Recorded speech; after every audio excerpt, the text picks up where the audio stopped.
आ गए यहाँ जमा कदम रोशनी को ढूंढते हुए, गीत गा रहे हैं आज हम रागनी को ढूंढते हुए। दो दिलों में ये उमंग है,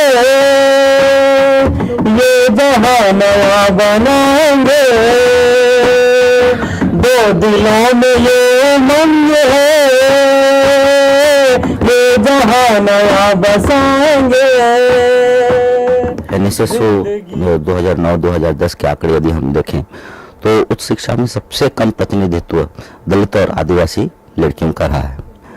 इसके पीछे बहुत सारे कारण हैं। एक तो यह है कि जो जातिगत मानसिकता है उच्च शिक्षा के संस्थानों में बहुत ही ज़्यादा व्याप्त है। साथ ही साथ जो भी योजनाएं बनाई गई हैं, चाहे वो छात्रवृत्ति की हो, छात्रावास की हो, एकेडमिक सपोर्ट की हो, काउंसलिंग की हो, इन सभी में हम पाते हैं कि बहुत ही एक तरह से जो ब्यूरोक्रेसी है उसमें बहुत ज़्यादा रेसिस्टेंस है दलित और आदिवासी छात्रों को उच्च शिक्षा में प्रोत्साहन देने के लिए।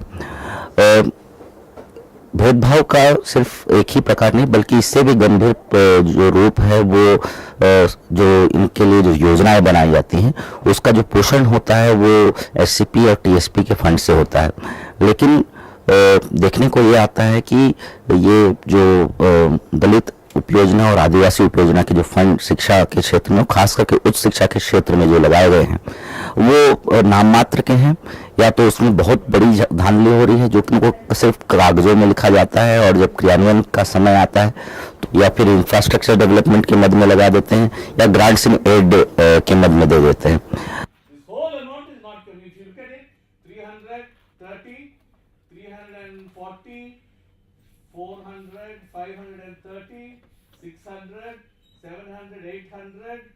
About 900 crores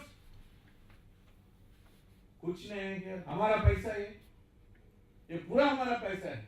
हमको खर्च करना है, डायरेक्ट हमको खर्च करना है। स्कॉलरशिप या वो छात्रावास या बुक्स, वो लैपटॉप, किसी में आपको चाहो और कुछ कोचिंग क्वालिटी इसमें खर्च करना है।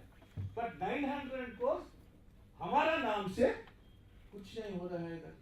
जो स्टूडेंट्स के जो मुद्दे हैं, अगर इनके मुद्दों को हम लेने लगते हैं तो ये एक बहुत बड़ा डेवलपमेंट का हिस्सा बनता है, क्योंकि बाद में यही यूथ ग्रुप्स और यही स्टूडेंट जो पढ़ते हैं कॉलेजेस में या यूनिवर्सिटीज में कम्युनिटी डेवलपमेंट के लिए भी तैयार होते हैं।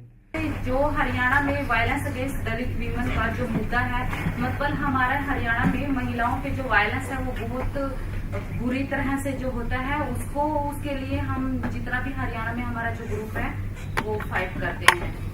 Our people are in different places, but why this thing is happening and how many years we are going to talk about things? So Paul have given us a challenge.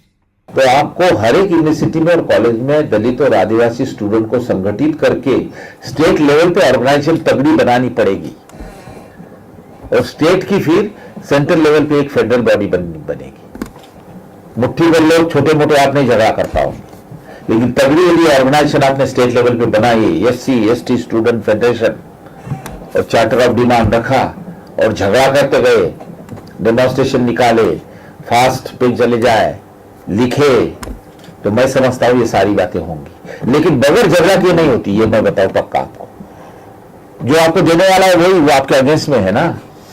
ICSSR के chairman professor Sukhdev Thorat ने अपने keynote address में ये बात रखी कि आज के समय में बहुत से स्तरों पर हमको छात्र संगठन को सक्रिय होने की जरूरत है।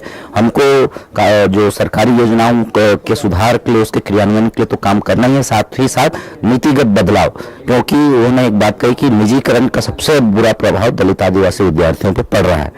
ये जो संगठन है इसका नाम cadre, campaign of Adivasi Dalit for right in education, cadre 2201 का हमने एक नाम दिया है। इस पहचान के साथ अब हम देश भर में और साथ ही साथ सोशल मीडिया में मतलब जो प्रिंट मीडिया में सभी जगह पर हम दलित आदिवासी छात्र छात्राएं जो हैं, जो कि जिनको की उच्च शिक्षा में जिनके जो मुद्दे हैं उनको लेकर के हम भविष्य में एकजुट होकर के हम लड़ाई लड़ेंगे। इसी संकल्प के साथ इसी संकल्प को लेकर के हमने इस कार्यक्रम को समाप्त किया है।